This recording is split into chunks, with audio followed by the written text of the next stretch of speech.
Thank you for listening to Cold Breaks. This episode, I'm at Indianapolis for the SRO World Challenge 8-hour race, October 6th through 8th, 2023. And one of the support series here this weekend is TC America. And my guest is the great and powerful Bryan Walsh, who you may know from his YouTube channel, Countersteer Garage. And he works for Skip Barber Racing on the number 34 Honda Civic Type R driven by Jeremiah Burton. So, Bryan, how did you get started working on race cars? Yeah, so I've been in the SRO paddock before it was SRO, back when it was Pirelli World Challenge, since 2017 is when I really started getting into it. Kind of always been into cars and always been into like racing and touring cars and stuff like that. And it just kind of fell in my lap. Okay. Yeah, I've been here ever since, bounced around a couple of different teams, but kind of found my home here with Skip Barber. Cool. So, I think the first time I experienced the World Challenge was back in maybe 08. I went up to an Indy race. The touring car classes, they were out paddocked in the grass in the field somewhere, and it was always relatable, I guess. yeah, So. yeah. It used to be, you'd see like a lot of open trailers and, father-son duos and stuff like that. It's come a long way and it's gotten very pro. Now that you'll find 2 or 3 haulers per team, and it's a little bit more pro now. But yeah, it had some pretty grassroots start, especially in the touring cars. How long have you been with Skip Barber? So this is my second full season. Okay. I started the beginning of last season. All right. Did you come on as a car chief? Yeah, so I was with a team prior. I was with them for about 6 years. Okay. And I was a car chief there. And then over the off season, Adam Roberts contacted me and found me through Eric Powell, who's was an instructor for Skip Barber and then a driver for the team in 2021. And then connected us, and then Nice. Adam brought me on, and been here for, this is my second full season. Okay. And yeah, it's been great. He, I guess not long after he started, he actually contacted me and wanted me to come and work too. But I had other things going on, so. But yeah, he's definitely he's a headhunter. Yeah, so. And he seems to have a knack for picking people, because everybody that he's brought on has been like a really good dude. He's great at assembling a team. I agree. So if he asks you, then you must be pretty capable too. I appreciate that. Let's see. So I guess kind of give us a little rundown on what I guess your duties are for a weekend. Yeah, so as a car chief, pretty much the point man for a specific car. So I am on the 34 car, the TC Type R.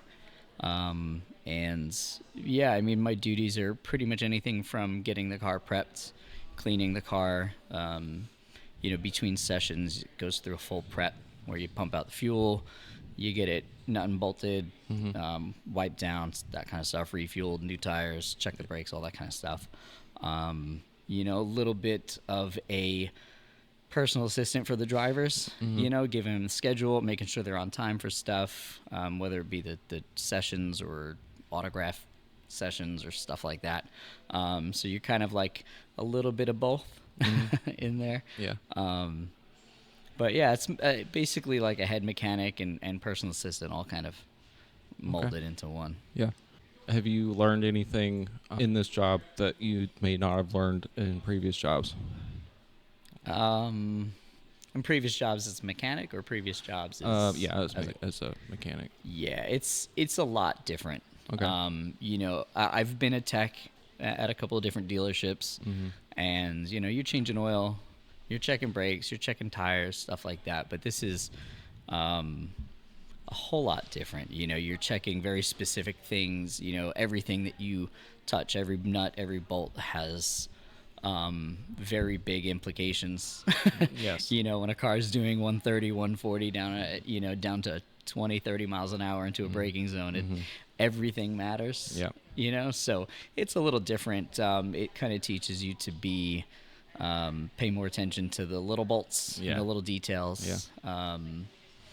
When you're working on cars that are on the road, you fix it as well as you can, and then you got to wait for it to break so it can come back so you can make some more money.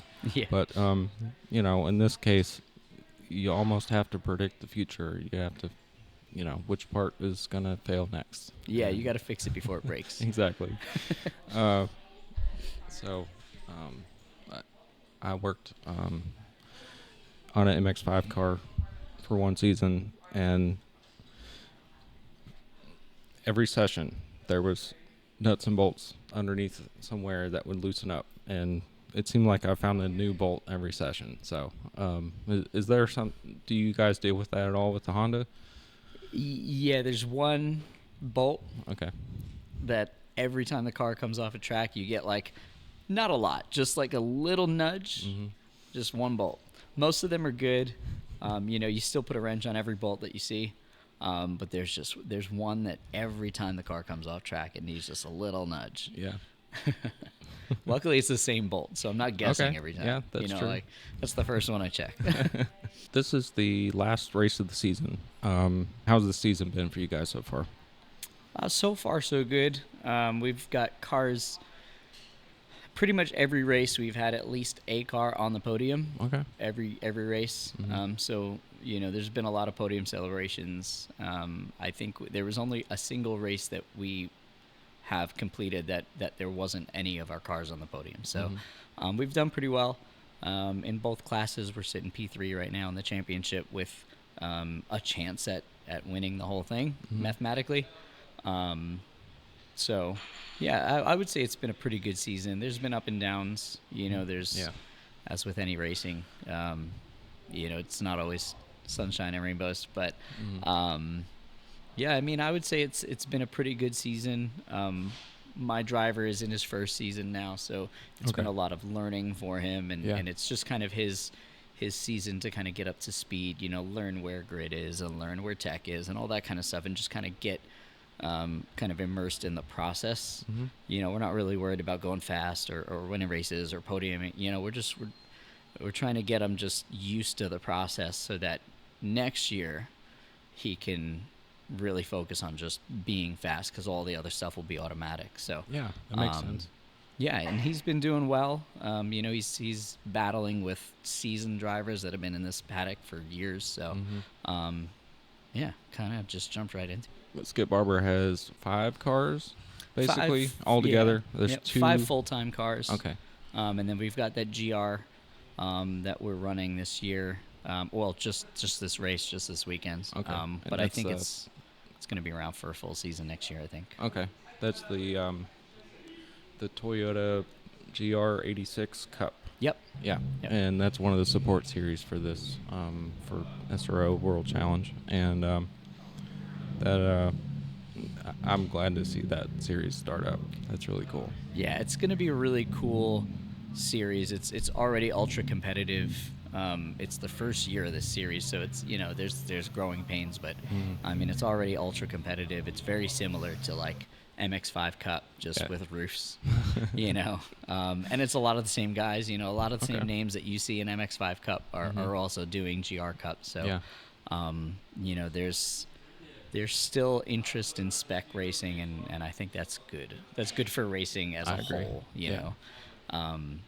So kind of what I was getting at with the 5 cars in the same garage, I'm sure that there's plenty of driver coaching. Yeah, because we are a racing school running a racing team, it is very intense. Even the seasoned drivers, the guys that have done this for a while, they all kind of go into the office. They rewatch their video from that session. They look at the data from that session. They get really granular with it. They have a driver coach who kind of goes step by step, frame by frame with them, and offers coaching and advice and stuff like that. So, it's beneficial that we have a racing team run by a racing school. So Yes. it's kind of part of it. You go to the school, that gets you your license, and then you get placed in the car, and then we just continue the coaching and the schooling throughout the first season, second season, and it just keeps going. So Wow. yeah, it's new, but it's blossoming into something pretty cool. Mm-hmm. This is only our third year as a team Mm-hmm. in this series, so but it's a good model, to kind of bring new drivers into the sport, at a relatively inexpensive price point, Mm-hmm. with TCA cars. What is your favorite part of the weekend? Do you have a favorite part, or is it just like the whole weekend? I gotta say the podium, and just, well, I guess kind of the final lap, through the team going to the wall, hanging over the wall, cheering on the driver, and then the cool down lap, and then you go to the podium, and the podium's a party, and just kind of like that. I'm very competitive, so like anytime you can celebrate somebody doing well, I love that. Like I'll go to the wall for a P3, if like, just, it, yeah, it's just the celebrations, and you know when you get to the race, we've been there for 5 days already. Mm-hmm. So when you get to that checkered flag and you're hanging over the wall, that's 5 days worth of preparation that went into that. Yeah. So it's it's a bit of like a weekend climax, and we do 2 races, so we get that twice. Right. Exactly. Hopefully. Yeah. But yeah, that's probably the best part, just seeing all the hard work kind of, come together with a Yeah. win or a podium. Mm-hmm. That's I nothing think like it. I had one guest say that just race day was his favorite part, and I agree with that. But I think one of my favorite parts of the weekend is just the first time you show up at the track, because it's always early in the morning. Sometimes it's cool outside. Everything's quiet, and it's like a blank slate almost. Yep. And it's cold. It's there's the grass is wet, and Mm-hmm. especially Indy.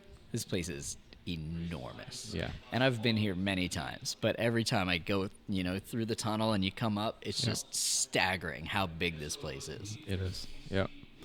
If you're with a team that's competitive with other teams, and you can almost sometimes you can predict what's going to happen just based on which driver's having a good weekend, which one isn't, and kind of how they're going to react to certain situations on track. You kind of know. Yeah, Right. they get a little, as a driver, you get a little bit of momentum. When you do well, you have good practice, then you have a good qualifying, and it's like it almost like it makes you faster. Mm-hmm. Because driving's all confidence. Yeah. If you don't think you can win, you're right. So if you think you can win, you're right. So yeah, having that momentum build up, you can usually tell when a driver's on it, Mm-hmm. and usually you can tell in practice one. Yeah. Does your driver have a favorite track? Is it too early to tell? It's probably too early to tell. He did really like Sebring. Okay. He said Sebring was wicked.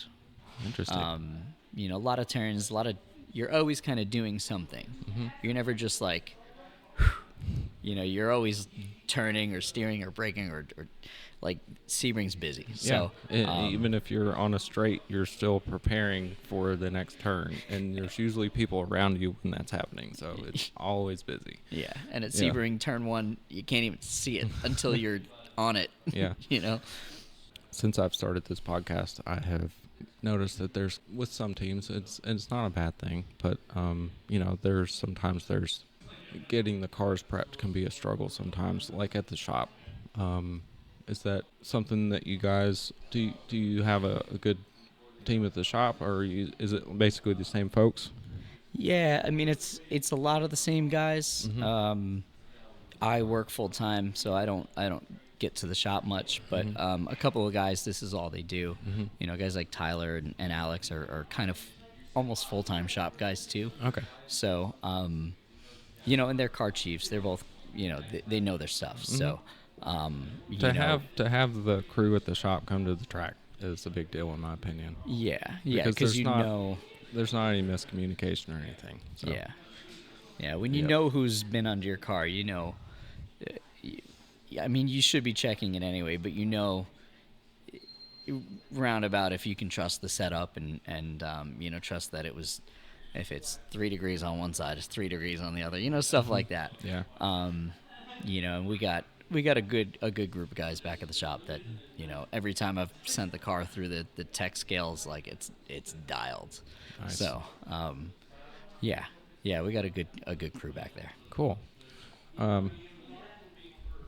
Let's see, three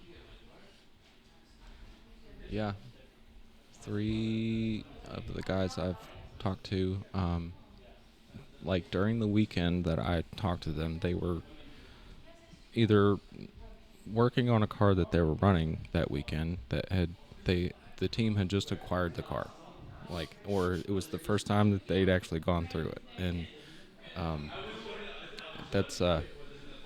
that can be tough when you don't know what you're getting into, and so.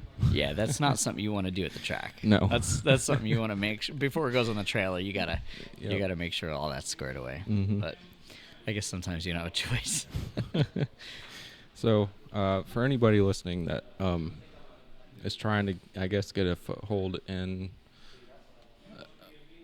some kind of secure job, the race teams are always looking for help at the shop. So that's kind of where I was going with that. So. Yeah, race teams are always looking for help. Period. It's not an easy business. There's a high turnover rate. There's guys that just don't gel with certain teams that aren't necessarily bad mechanics or bad techs or something like that. But sometimes there's just not a fit. But I've been around for 6-8 years. It's all the same faces, just every year they show up in different colors. Mm-hmm. That's true. Yeah. It's not terribly hard to get into. So if anybody out there's listening, show up to a race, talk to people, do some networking. That's how it happened for me. It just kind of happened. So, yeah. Cool. Do you do any driving yourself? If the guys were here, they would start laughing at this point. I'm a parking lot racer. I primarily do autocross. Yeah. The chairman for the New York Region SCCA solo program. So I don't shag cones anymore. I set the whole thing up. I thought I was getting out of the tough work assignments, but it's been so much more work doing it this way. But yeah, I'm pretty much a parking lot racer. Do track days here and there, but racing's a rich man sport, and I'm not a rich man. So I understand. Yep. I guess you do track days at Watkins Glen. Yeah. I haven't done the Glen. Okay. New Jersey Motorsports Park. Done NJMP. Okay. Thunderbolt's one of my favorite tracks. Okay. Love that track. Lime Rock. A lot of the Northeast tracks I've been to. Pocono has a million different configurations, so it's never the same track. Okay. New York Safety Track, nothing safe about it, but one of my favorite tracks. It's basically just a motorcycle track that they do like club, private club events there. Okay. But wicked good track, really good flow. But yeah, pretty much every track in the Northeast. Monticello Motorsports Park. Oh, never been to Monticello. Okay, is that kind of like a private club thing? That's like a country club but instead of golf, it's race cars. Makes sense. Yep. Cool. Do you yourself have a favorite track that you go to for, like, as a professional? Yeah, I'm partial to COTA. Okay. I love Texas. I love Austin. The facilities at COTA are amazing because it's an F1 track. Right. So they put the place together. They just did it right. We go from NOLA Motorsports Park, which is like just bordering on like a club track. Yeah. And then we go to COTA, which is hosts F1 and MotoGP and NASCAR and WEC. So it's so but they're both great tracks, like in their own way. Okay. But Coda, just Austin in general in Texas is just, man, that place is staggering. Cool. And when you look up at turn one, it's just you're never ready for how high that scoop is going up to turn one. It's staggering. I have not been there yet, so I'm looking forward to it. You gotta go. All right. I was supposed to go our first season of MX5 Cup, and then 2020 happened, and we had to stay in tracks in the East. So, yeah, it was unfortunate. But do you remember the first races you got to go to as a kid? Did you get to go as a kid? Yeah, so my earliest memory, I don't know how old I was. I must have been probably like 6 or 7 years old. Wow. I remember it vividly, too. It's really weird how this gets ingrained in you. But my dad had taken me to Bridgehampton, out on the east end of Long Island, Okay. which is now a golf course, unfortunately. But, yeah, we went out to Bridgehampton to an SCCA race because his friend was running. It was an E30 at the time. Mm-hmm. And, I mean, I remember it so vividly. I could even tell you, like, where the grandstand was that we were sitting in. And yeah, it's just the atmosphere. And, I mean, I wasn't even old enough to think about cars. Like, I might have had, like, a couple hundred Matchbox cars at that point. But, yeah, that was that's, like, the earliest memory I can think of like, being at a racetrack. Cool. I think the first race I got to go to was a NASCAR truck race at Kentucky Speedway, and the sounds and the smells were, that was something that you can't get anywhere else. Yeah, that'll get you. That'll get you hooked. Yep. Have you always been working in the TC car class? Have you worked in other classes? Yeah, I mean, I started in TCA. Okay. On the BRZs. Mm-hmm. And then I moved over to TCA with Skip Barber on the Honda SI. This is actually my first year bumping up a class into TC. Mm-hmm. But yeah, I've kept it kind of low key. Once you get into GT4, GT3, you're into real proper race cars. Mm-hmm. And there's just a lot more stuff that goes into it. Mm-hmm. There's plenty of time commitment for sure. Yeah, I actually almost prefer the the touring car classes because they're production based. So I mean the whole car is a 10, a 12, 14, 19. Like it's all the same wrenches that I use on my car at home. Mm-hmm. There's no specialty stuff. It's all so basic because it's so grassroots, I guess. So the cars are just easy. They're Hondas. Right. You check the oil, but it's going to be there. It's they're easy. They're fairly maintenance free, and I almost prefer that. It brings the enjoyment up. The enjoyment factor of a race weekend significantly drops the more time you spend under a car. Yes. So, I mean that's why we're here. That's my job. But Mm-hmm. but at the same time, I want to spend more time on top of the car. That makes sense. Yep. Yeah, and I don't know. I would like to think that TC cars, when they crash lighter and for the most part as compared to a car that goes faster. Is that true, or am I wrong on that? Yeah, they've got it's lower velocity. The other good thing is that replacement parts are at the dealer. They're not custom made carbon fiber bits. Like if you throw like a a 99 what's the newest 992 GT3 into a wall, you're looking at a $70,000 repair job. Mm-hmm. If you put a Honda Civic Si into the wall, you can go out to the parking lot, find 4 or 5 bumpers out there, if you really wanted to. So it's and they're road cars, so all of the crash structures still work, and parts availability is easy. Repair is easy because they're road cars, so everything clips together. It's all a bunch of 10 millimeters and push pins. It's easy. It's relatively. Nothing's easy about fixing a wrecked car, but relatively easy. Have you had an epiphany, like in the weekend, where you've been like, hey, why don't we try to do this? And then it's actually successful. Maybe indirectly. Okay. Our last race weekend at Sebring had a bit of a crash, and we had to basically rebuild the nose of the car. And once you get new coolant in it, whatever, or new cooling system, basically, the radiator had to be replaced. Okay. We could not source distilled water. Yeah. Tracks generally don't want you running antifreeze, so we couldn't source any distilled water. So I guess you use water wetter. Yeah, or something like yeah, that. water wetter in with just distilled water usually is the go-to. Couldn't find any distilled water. We had a hose, and the RV parking was right on the other side of the fence from us. So we ran a hose directly into the radiator, bled it out, got the car on track, and it ran the coolest it has ever run in any session ever. Wow. So then we filled the other car with hose water too.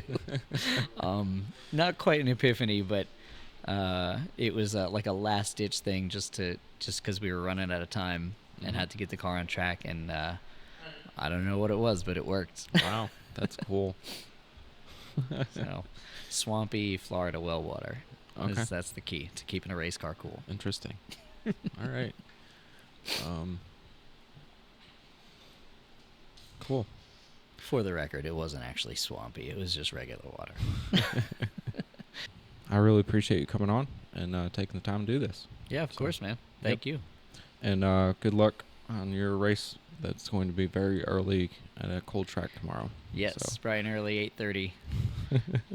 In Indianapolis, it's set to be in the low 40s tomorrow morning. So, cold track, cold tires. Cool. Well, good luck. Thank you, sir. All right.